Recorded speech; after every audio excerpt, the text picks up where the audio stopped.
Hola, buenos días. Soy el abogado Jonathan Omar Polanco Tinal, docente de la Universidad Mundo Maya. En esta ocasión en particular vamos a estar nosotros tratando la materia de contratos mercantiles, ¿verdad?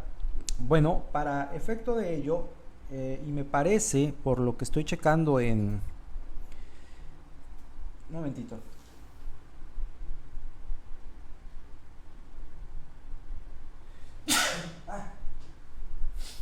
Perdonen ustedes. Bueno, estaba checando en la lista de asistencia, bueno, en la lista de asistencia en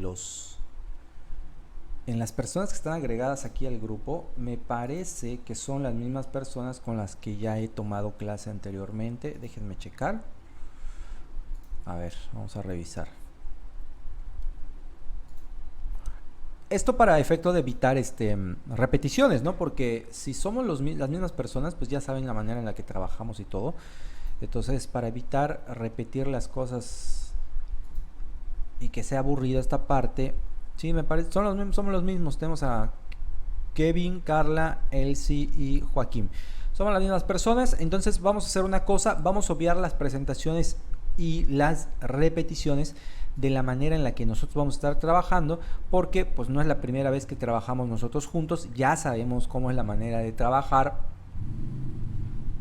ya sabemos también, ¿verdad?, cómo es que vamos a estar llevando precisamente esta materia, así que vamos a obviar esa parte. Nada más déjenme también checar, porque me las acaban de enviar recién las listas de asistencia, a ver si estamos todos en el grupo.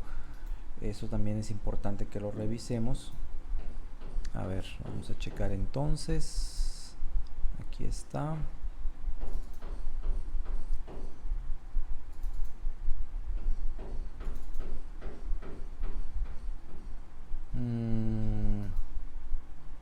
Aquí. Ok, contratos mercantiles. Kevin, Carla, Elizabeth y Joaquín. Bueno, sí, somos las mismas personas. Bueno.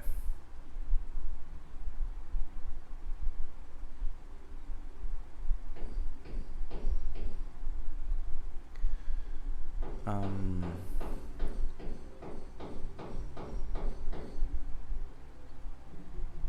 sí, prácticamente en todas las clases somos las mismas personas, así que vamos a obviar esta parte de las repeticiones para efecto de pues no hacer tan aburrida la clase. El caso es que nosotros vamos a estar precisamente viendo en este semestre en particular, en esta clase en particular, la materia de contratos mercantiles.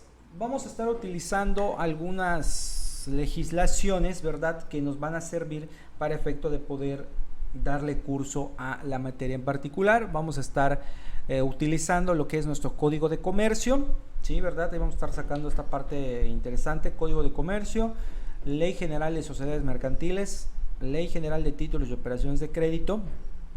Vamos a estar utilizando también el código civil y el código de procedimientos civiles del Estado.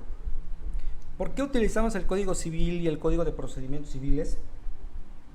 Porque estamos refiriéndonos a el derecho mercantil, y como todos ya sabemos, ¿verdad?, si es que ya vimos materias relacionadas al derecho mercantil con anterioridad, que el derecho mercantil presta muchas de las figuras jurídicas al derecho civil y las implementa en su materia.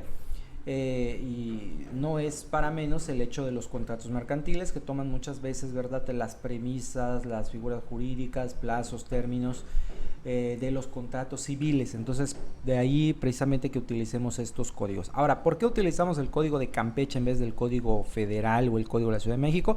Porque, pues, para efecto de matar dos pájaros de un tiro, vamos a ver la legislación del Estado, que también nos va a servir para efecto de que, pues, como ustedes son habitantes del Estado de Campeche, más adelante les va a servir también esto, pues, para efecto de implementar esta legislación en los procedimientos civiles que ustedes puedan tener como abogados litigantes, si es que se van a dedicar a esta situación. Y por el hecho también de que los códigos civiles de las entidades federativas pues son prácticamente copia fiel y exacta uno del otro, ¿no? Entonces no vamos a ver nada totalmente distinto a lo que pudiera ser en un código civil federal o a un código de una entidad federativa distinta.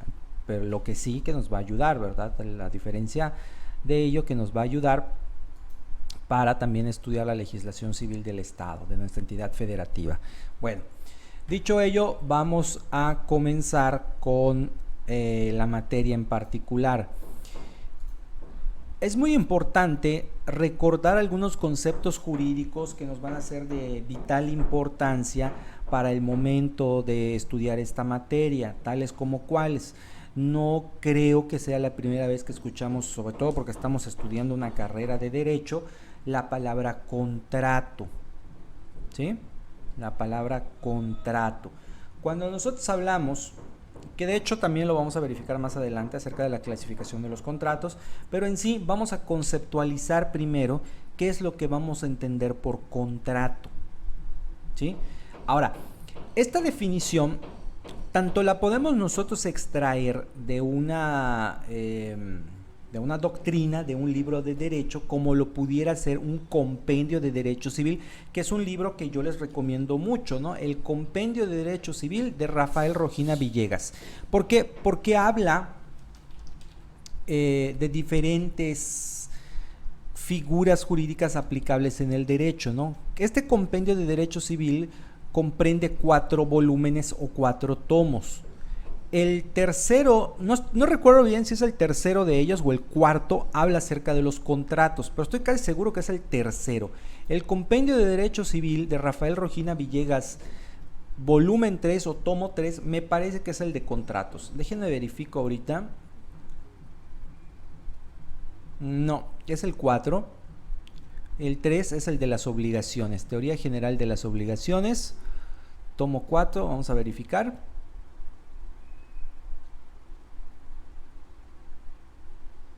Efectivamente, el compendio de derecho civil de Rafael Rojina Villegas, editorial Porrúa, volumen o tomo 4, es el de contratos. El caso es que esta definición de contrato nosotros la podemos extraer ya sea de alguna legislación de derecho civil, como lo pudiera ser el Código Civil del Estado de Campeche, que ahorita les digo exactamente el artículo en el que se encuentra, dicho que si no mal recuerdo es el 1695, perdón, el 1698. A ver, vamos a verificar. De todo esto vayan tomando nota de los artículos porque son importantes, ¿verdad? De todas formas, ustedes verifiquen la información. Efectivamente, 1698 del Código Civil del Estado de Campeche nos define contrato. Vamos a ver. Dice, contrato es el convenio que celebran 2 o más personas para crear, transferir o modificar obligaciones. El primer comentario que podemos hacer de esta definición es que es parcialmente cierto. Ahorita vamos a ver por qué. Primero, vamos a desglosar y a desmenuzar un poquito lo que es la definición. Contrato es el convenio, por lo cual podemos inferir que el término convenio, ¿verdad?, es un término más amplio que el de contratos. Y cierto es. ¿Por qué? Porque cuando nosotros hablamos del convenio y nos remitimos a la formalidad que puede tener un convenio, el convenio o el acuerdo de voluntades puede ser consensual, formal o solemne, ¿verdad? Ahora bien, el convenio, cuando hablamos de un convenio consensual, estamos hablando que es un convenio de palabra, ¿sí? Los convenios que tenemos con otra persona de palabra, donde no hay un soporte por escrito, únicamente confiamos en la palabra de la otra persona. Ahora bien, ¿qué pasa con los convenios formales o la manifestación de la voluntad a través de la formalidad? Sucede que cuando hablamos de la formalidad, ahí sí hablamos ya de un documento o un soporte material por escrito, que es donde caben los contratos, adicionalmente a los contratos solemnes, ¿no? Que de eso vamos a hablar más adelante. Bueno, los contratos como tal requieren un soporte por escrito, requieren por formalidad que haya un soporte material, un documento, una hoja de papel donde conste la voluntad de las partes, Es decir, la manifestación de la voluntad a la que ellos se están sometiendo por la suscripción de dicho contrato. Las cláusulas, para simplificar. ¿Sí? Bueno, en ese contrato o en ese soporte material llamado contrato, ahí se va a ver cuáles son los extremos a los que las partes se están sometiendo al momento de la firma de ese documento llamado contrato. Muy bien. ¿Por qué les digo esto? Porque dentro de la definición, pues podemos nosotros encontrar que un contrato es un convenio. Entonces el término convenio es más amplio y el contrato pues es una parte o una especie o subclase del convenio. Ahora bien, la misma definición nos sigue diciendo que celebran dos o más personas. Y aquí pasa también algo muy curioso, algo que sucede en la Constitución Política de los Estados Unidos Mexicanos, sobre todo en lo referente al artículo primero, capítulo primero de la Constitución.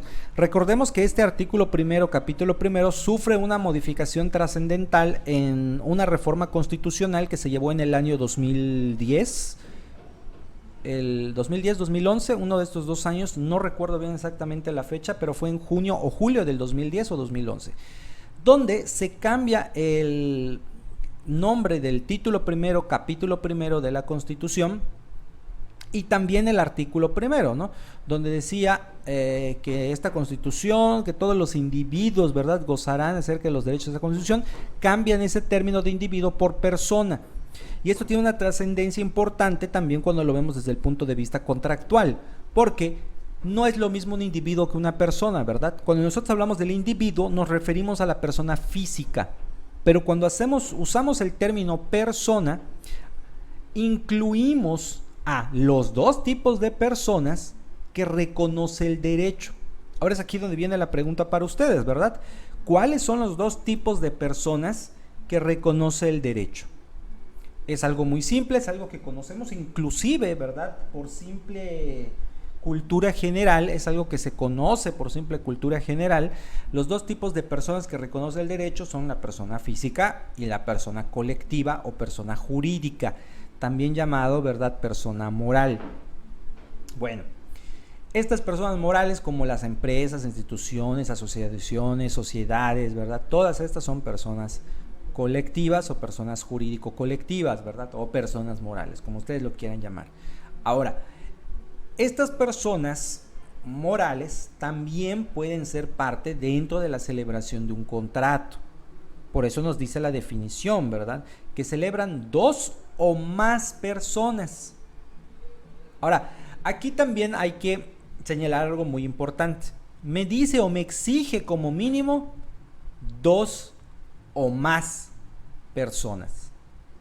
Sin embargo, vamos a ver más adelante que existen contratos que se pueden celebrar con una sola persona, entre comillas, porque vamos a ver que no realmente es una persona la que contrata con sí misma, porque sería hasta cierto punto antinatural, ¿verdad? Rompería con la esencia del derecho, con la esencia misma de la definición del contrato, que me dice que debe haber dos o más personas, ¿verdad? Una que se va a obligar para con otra y la otra pues recíprocamente para con el primero, ¿no? A través de los derechos y obligaciones que se van a ceder y a conceder recíprocamente. Entonces, naturalmente no se puede concebir la existencia de un contrato donde haya una sola persona. Sin embargo, sí los hay, ¿verdad? Los famosos contratos unilaterales, que más adelante vamos a ver que no forzosamente ese contrato queda con una sola persona, sino que el contrato nace con la voluntad de una persona, por eso se llama contrato unilateral, pero con posterioridad se une o se adhiere a ese contrato otra u otras voluntades. Entonces el contrato no permanece unilateral, sino que hay más personas. ¿Por qué? Por la misma definición del derecho. No puede haber un contrato donde haya solamente una voluntad. Puede nacer con una sola voluntad, pero con posterioridad se le tiene que unir más porque pues no sería un contrato.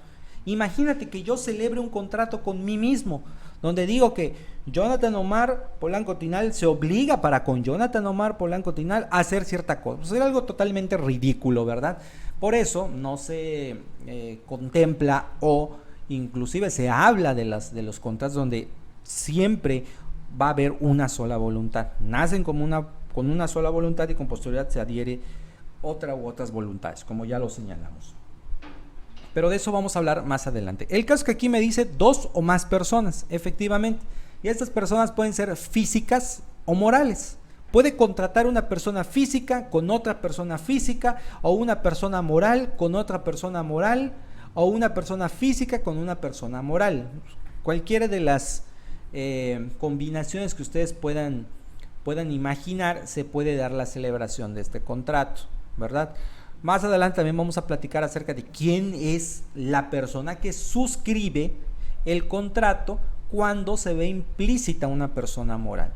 Porque como todos sabemos, las personas morales realmente no existen, o sea, física y tangiblemente no existen, sino que la persona moral, ¿sí?, es una ficción jurídica que se ocupa para o se necesita, ¿sí?, o se utiliza para efecto de cumplir ciertas funciones que requieren las personas físicas que integran esa persona colectiva. Pero en sí la persona moral no puede ir y ella suscribir el contrato, ¿no?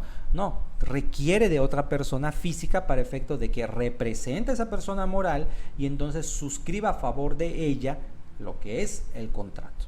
¿Sale? Pero de eso también vamos a platicar más adelante. Ahorita estamos dando un contexto general, un panorama general a lo que vamos a estar nosotros observando en este primer tema. Bueno, entonces la definición de contrato nos continúa diciendo, ¿verdad?, que contrato es el convenio donde 2 o más personas, que celebran 2 o más personas para, ojo, crear, transmitir o modificar obligaciones. Aquí hay un error, por eso les decía que es parcialmente correcta la definición del Código Civil del Estado de Campeche. Es parcialmente cierto porque cuando nosotros hablamos de la creación, transmisión y modificación de obligaciones, que no solamente son obligaciones, sino son derechos y obligaciones, aunque aquí pudiéramos inferir que cuando se habla de obligación, pues estamos refiriendo a que hay un derecho por el cual nosotros podemos exigirle a otra persona lo cumplimente, ¿no? Pero ahorita vamos a platicar también de ello. Es parcialmente cierto porque nos referimos a la figura de las consecuencias de derecho. Recordemos que las consecuencias de derecho pueden ser la creación, transmisión, modificación y la extinción o la extinción de derechos y obligaciones. Entonces, a esta definición le falta, ¿verdad?, una de estas figuras, que es la extinción. Por ejemplo, la renuncia de derechos. Va a extinguir un derecho. Yo celebro un contrato de renuncia de derechos o hago un convenio donde renuncio a determinado derecho. Entonces, ahí ¿hay creación, transmisión o modificación según la definición? Pues ninguna, porque lo que estoy haciendo, estoy renunciando. Se está extinguiendo mi derecho. Entonces, nótese cómo la definición es parcial, o sea, le falta todavía. Y dice, termina diciendo la definición de obligaciones. Con los contratos no solamente se crean, se modifican o se extinguen obligaciones, sino que también derechos. Es importante hacer esta aclaración, ¿verdad?, al momento de que definimos la palabra contrato, porque nos podemos ir con una idea errónea de que los contratos solamente sirven para obligar, y no necesariamente para ello, sino también sirven para crear, transmitir, modificar o extinguir derechos. Ya pusimos un ejemplo, ¿verdad? La renuncia de derechos es un contrato que extingue derechos. Entonces, hay que ser correctos con la parte de las definiciones. El caso es que el Código Civil del Estado de Campeche nos plantea una posible definición a lo que podemos entender como un contrato. ¿Sale? Muy bien. Vamos entonces a continuar. Ya vimos este primer apartado, ¿verdad? De lo que vamos nosotros a estar esperando sobre esta materia de contratos mercantiles. Les digo, es necesario, importante tener estos conceptos que ya debimos de haber visto en materias anteriores, como por ejemplo en fundamentos de derecho, en introducción al estudio del derecho. Ahí es donde vemos precisamente estos elementos, ¿verdad? De qué es una persona, la diferencia entre un individuo y una persona, cuáles son las personas que reconocen el derecho, cuáles son los atributos de cada una de las personas que tienen, ¿verdad? Porque los atributos de la personalidad de la persona física son muy parecidos, pero hay su distinción entre ellos, ¿sí? A las de las personas morales. Ahora, vamos a platicar algo de lo que nosotros ya debimos de haber visto cuando hablamos acerca de los contratos civiles. Porque como ya les dije, la materia mercantil toma prestado varias de las figuras jurídicas aplicables en el derecho civil y las ocupa como propias para regular y reglamentar sus propias figuras jurídicas. ¿A qué me refiero? Vamos a hablar acerca de la famosa y a veces muy complicada teoría de la existencia y validez del acto jurídico. Pero para poder hablar de esa teoría, primero nos tenemos que remontar a conceptos fundamentales del derecho como qué es un acto jurídico y qué es un hecho jurídico. Entonces, yo aquí no me la... No quiero pecar, ¿verdad? Precisamente de que ustedes ya saben cuáles son sus conceptos, entonces los vamos a ver precisamente también para recordar y para tener cubierto todas estas posibilidades de que ustedes probablemente pudieran no recordar o no saber qué son estos conceptos de acto jurídico, supuesto jurídico y hecho jurídico. Bueno, vamos a empezar. El acto jurídico. ¿Qué es un acto jurídico? Un acto jurídico, que por cierto estos tres conceptos siempre se van a estudiar de manera conjunta porque son muy parecidos, ¿verdad? Y sobre todo porque van a ser aplicables a la misma teoría del acto jurídico, ¿verdad? La teoría de la validez y de la existencia del acto jurídico. Bueno, entonces, ¿qué es un acto jurídico? Un acto jurídico es una situación, ahorita lo vamos a ver, es una situación que produce consecuencias de derecho con la intervención de la voluntad del ser humano. Hago un paréntesis para destacar que la palabra clave aquí es voluntad. ¿Por qué? Porque cuando nosotros hablamos del hecho jurídico, hacemos referencia a que es una situación que también produce consecuencias de derecho. Ojo, el acto jurídico y el hecho jurídico, los dos producen consecuencias de derecho. La diferencia está en que el hecho jurídico produce esas consecuencias de derecho, pero sin la intervención de la voluntad del ser humano. En cuanto que el acto jurídico, como ya lo dijimos, produce las consecuencias de derecho, pero con la intervención de la voluntad del ser humano. Dentro de los hechos jurídicos, ¿verdad? Podemos nosotros englobar a lo que son los hechos naturales, ¿verdad? Como pues un desastre natural, un ciclón, un terremoto, un huracán. Sobre todo que ya ven que aquí en la península somos muy propensos a estos tipos de hechos meteorológicos, ¿no? Como los huracanes y los ciclones. De hecho, hace poco tuvimos alerta de uno, ¿verdad? Del huracán Grace. Ese es el que tuvimos hace un momento. Permítame un momentito, no tardo, tengo que responder.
Bueno, continuamos, chicos, una disculpa, ¿verdad? Pero era algo importante que atender del juzgado.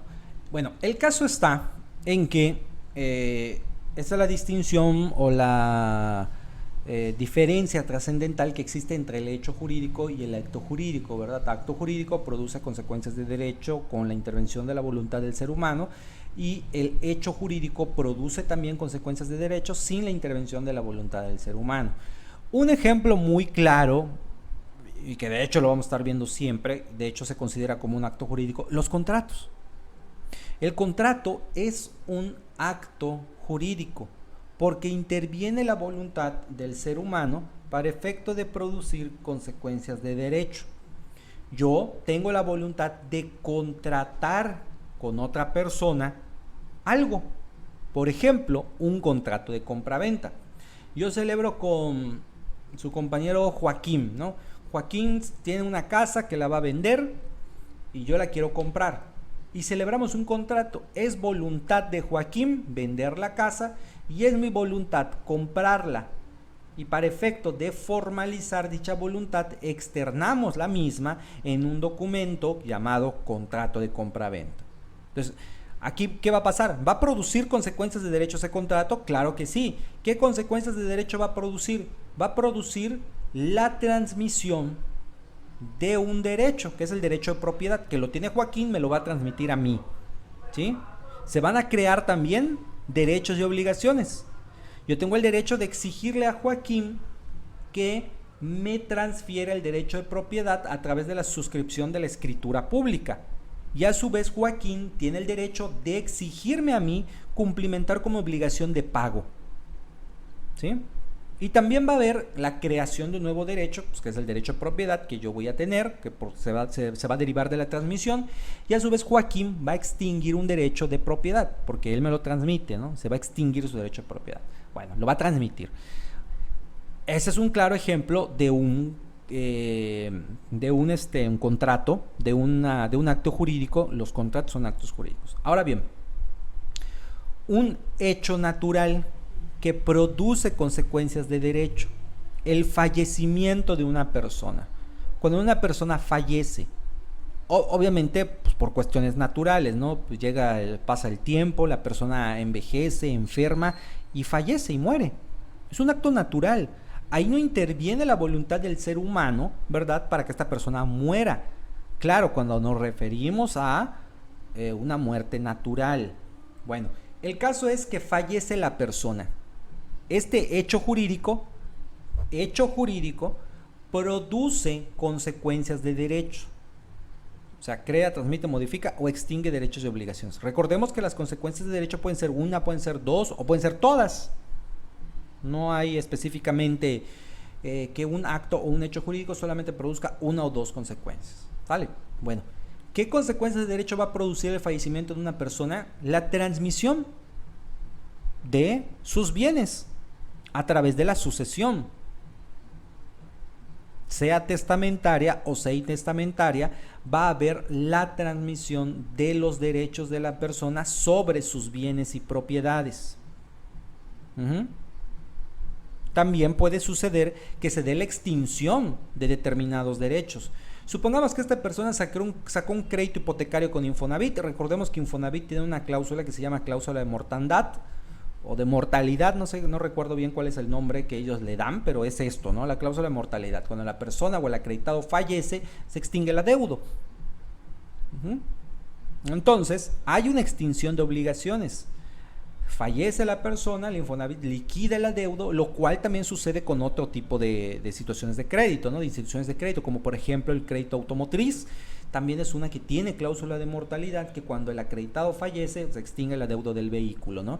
Y se le entrega la factura a los familiares que acrediten ser legítimos herederos del fallecido. Bueno, esto sucede de esa manera, ¿no? Es un hecho jurídico que produce varias consecuencias de derecho. Estos son ejemplos de cómo los actos jurídicos y los hechos jurídicos van a producir las consecuencias de derecho. Ahora, ¿qué pasa con el supuesto jurídico? Porque dijimos que son tres conceptos, ¿verdad?, que se estudian juntos: el acto jurídico, el hecho jurídico y el supuesto jurídico. ¿Qué es un supuesto jurídico? El supuesto jurídico, recordemos que es la hipótesis normativa de cuya realización depende que se actualicen las consecuencias de derecho. Volvemos a tener un término, este mismo término presente en las tres definiciones. Consecuencia de derecho. Las consecuencias de derecho ya sabemos cuáles son: creación, transmisión, modificación o extinción de derechos y obligaciones. Ahora, ¿a qué se refiere este término de supuesto jurídico? Bueno, primero, hipótesis normativa nos dice la definición, ¿verdad? ¿Qué es una hipótesis normativa? ¿Qué es una hipótesis? Hipótesis es una situación que puede pasar o puede no pasar. Es un panorama posible de una situación. Eso es una hipótesis. Ahora, hipótesis normativa. Bueno, es una situación que está contemplada en una norma. ¿En cuál norma? Pues en la norma jurídica. Recordemos que hay diversos o diferentes tipos de normas. Tenemos las normas religiosas, las normas jurídicas, las normas de tracto social, ¿verdad? Aquí la que nos interesa, porque estamos estudiando derecho, es la norma jurídica. Entonces, el supuesto jurídico es precisamente esta situación que está planteada o plasmada o contemplada en una norma jurídica que puede llegar a pasar y puede no llegar a pasar. Es una suposición, ¿no? Se llama supuesto jurídico. Bueno, este supuesto jurídico, si se realiza, si y solo si se cumplen con las condiciones que están planteadas en este supuesto o en esta hipótesis, se van a actualizar las consecuencias de derecho. Un ejemplo muy claro: la ley del impuesto predial. La ley del impuesto predial. Ahora, vamos a hablar acerca de esto del supuesto jurídico. Y esto se los voy a dar a través de una pregunta. ¿Todas las personas del estado de Campeche tienen que pagar, están obligados a pagar impuesto predial? Y muchas personas, cuando les hago esta pregunta, me responden sí. Sin embargo, no es cierto. ¿Quiénes son las personas que se encuentran obligadas a pagar impuesto predial? Pues las que tienen una propiedad dentro del estado de Campeche. Ahora, yo soy ciudadano del estado de Campeche, pero yo no tengo una propiedad a mi nombre. No, pues no tengo dinero, no puedo comprar una propiedad, estoy rentando, la propiedad no es mía, no tengo que pagar impuesto predial. El ayuntamiento no va a venir y me va a decir: oye, tienes que pagar impuesto predial. Pues, ¿de cuál propiedad si yo no tengo? Entonces, ¿quiénes son las personas que se encuentran obligadas a pagar impuesto predial? Las que tienen una propiedad dentro del territorio del estado de Campeche. Nótese cómo la hipótesis o el supuesto es: tienen obligación de pagar impuesto predial todas las personas que tengan una propiedad dentro del territorio del estado de Campeche. Ahora, si lo vemos desde a contrario sensu o en sentido contrario, lo podemos definir o lo podemos señalar como: las personas que no tengan una propiedad dentro del territorio del estado de Campeche no se encuentran obligadas a pagar impuesto predial. Entonces, solo va a haber la actualización de la consecuencia de derecho, o sea, de la creación de la obligación, si y solo si cumplo con lo que está establecido en la norma. Si yo tengo una propiedad dentro del estado de Campeche, sí tengo que pagar impuesto predial. ¿Vale? Eso es el supuesto jurídico. Por eso decimos que es una situación que puede estar sucediendo y no suceder al mismo tiempo. Tenemos dos personas, Hugo y Paco. Hugo tiene una propiedad dentro del estado de Campeche, Paco no la tiene. Al mismo tiempo les es aplicable la norma jurídica. Para Paco sí se va a aplicar, para Hugo sí se va a aplicar. ¿Por qué? Porque él sí tiene una propiedad, a él sí se le va a exigir pagar el impuesto predial. Pero como Paco no tiene una propiedad, no se le va a exigir pagar impuesto predial porque no tiene una propiedad. Por eso decimos, una situación que puede pasar y puede no pasar al mismo tiempo. ¿Sí?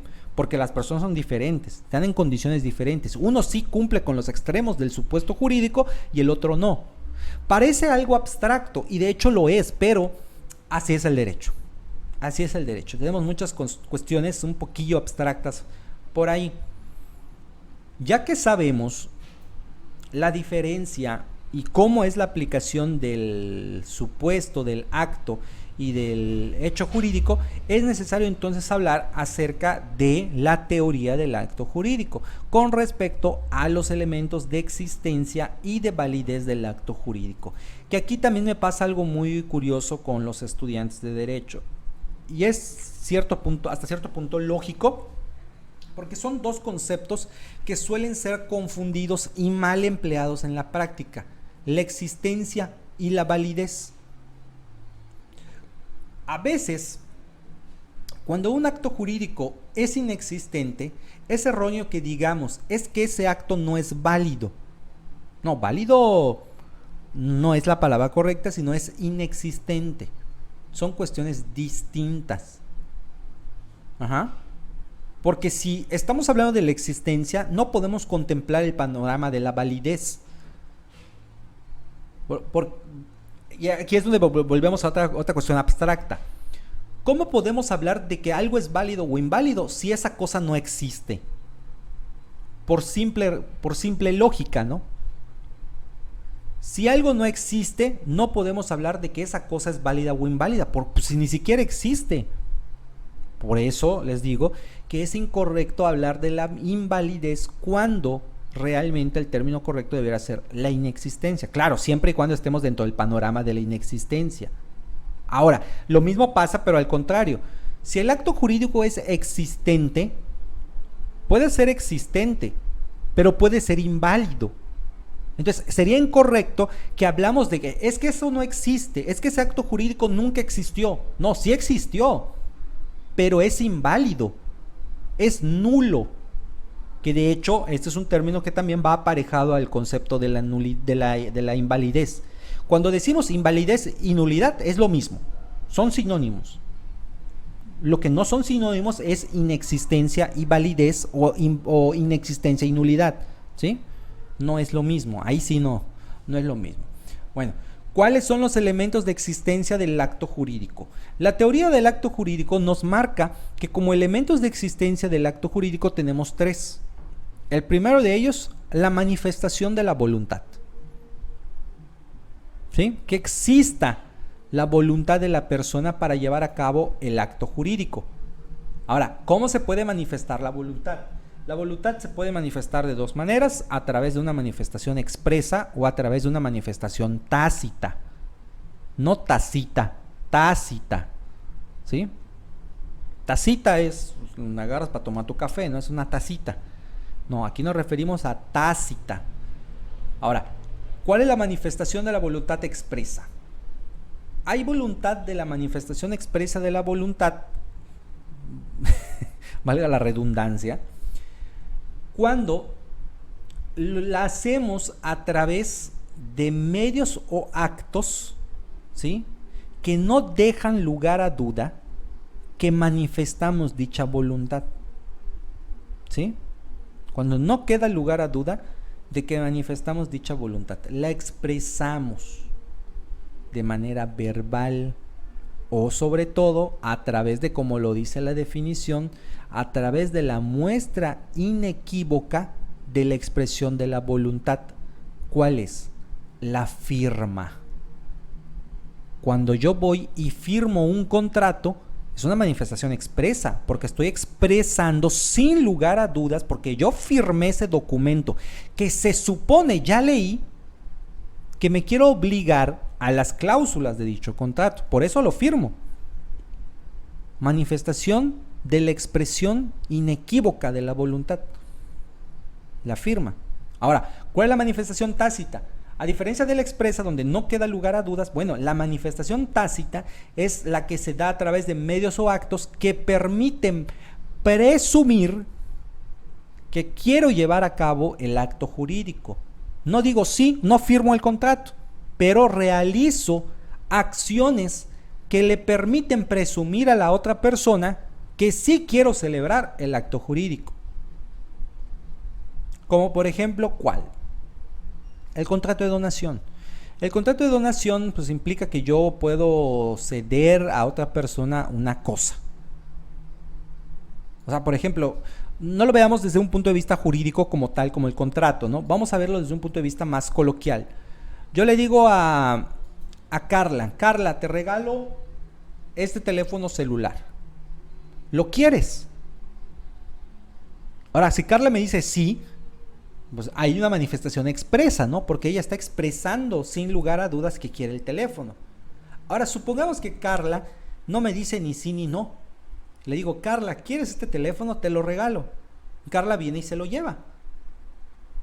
Ahora, les pregunto a ustedes, Carla, ¿realmente quiere ese teléfono? Pues claro que sí, porque ya lo agarró y se lo llevó. Lo permite presumir, no me lo dijo, pero yo lo presumo por lo que ha hecho.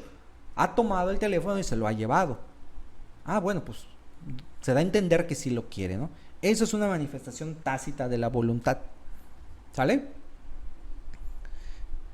Ahí estos son los dos tipos de maneras en las que se puede expresar la voluntad, a través de una manifestación expresa o a través de una manifestación tácita de la voluntad. Más adelante también vamos a abundar un poquito más en esto acerca de la manifestación de la voluntad, porque hay unas cuestiones muy importantes que hacer al respecto al momento de hablar acerca de los contratos concretamente dichos. Bueno, ahorita nada más nos estamos refiriendo a lo que son los elementos de existencia. Un poquito más adelante vamos a abundar más de ello porque pues ya casi se nos acaba el tiempo de la clase.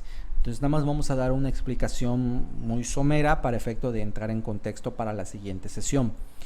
¿Cuál es el siguiente elemento de existencia del acto jurídico?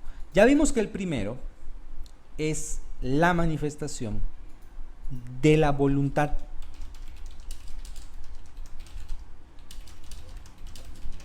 El segundo elemento de existencia del acto jurídico es que el objeto sea física y materialmente posible. O sea, que el objeto del cual estamos manifestando la voluntad del acto jurídico sea física y materialmente posible. Porque el objeto de dicho convenio o contrato puede ser física o materialmente imposible de poder transaccionar con él, de ser reducido al comercio. Ejemplo, te vendo el sol. Vamos a hacer un contrato de compraventa donde vendemos el sol. Bueno, es un objeto que es materialmente imposible de ser apropiado, ¿no? Entonces no se puede hacer este tipo de contratos, ¿sí? Un contrato donde te regalo 1,000,000 de pesos siempre y cuando tú viajes al sol y regreses. Pues tampoco, ¿no? Si posiblemente puedas hacer un viaje interestelar, ¿no? Puedas subirte a un cohete y puedas irte, pero pues si llegas al sol te vas a morir, ¿no? Entonces no vas a poder regresar. Entonces es físicamente imposible. A eso nos referimos con que el objeto sea física y materialmente posible. Ahora, aquí viene una situación un poquito gris. Oye, ¿y qué tal si hacemos un contrato de compraventa de algo ilegal? Por ejemplo, 1 tonelada de marihuana.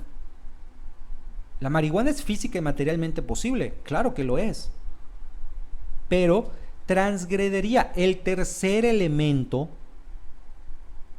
del acto de existencia, del acto jurídico.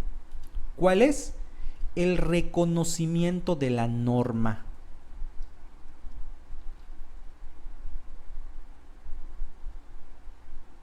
De eso vamos a hablar la siguiente clase. ¿Sale? Bueno, por el momento vamos a dejarlo hasta aquí el día de hoy. Nos vamos a estar viendo para la siguiente clase. Esténse pendientes de la plataforma porque ahí pues vamos a subir la tarea o alguna actividad que tengamos pendiente para realizar, así que es necesario que ustedes estén al tanto de la misma. Por mi parte es todo por el día de hoy. La manera en que les vamos a calificar es la misma que ya hemos estado platicando en clases anteriores, así que para obviar ociosas repeticiones la vamos a traer aquí por reproducida como si la letra se insertase. Por mi parte es todo por el día de hoy. Les recuerdo mi nombre, yo soy el abogado Jonathan Omar Polanco Tinal, docente de la Universidad Mundo Maya. Nos vemos en la siguiente sesión. Hasta la próxima.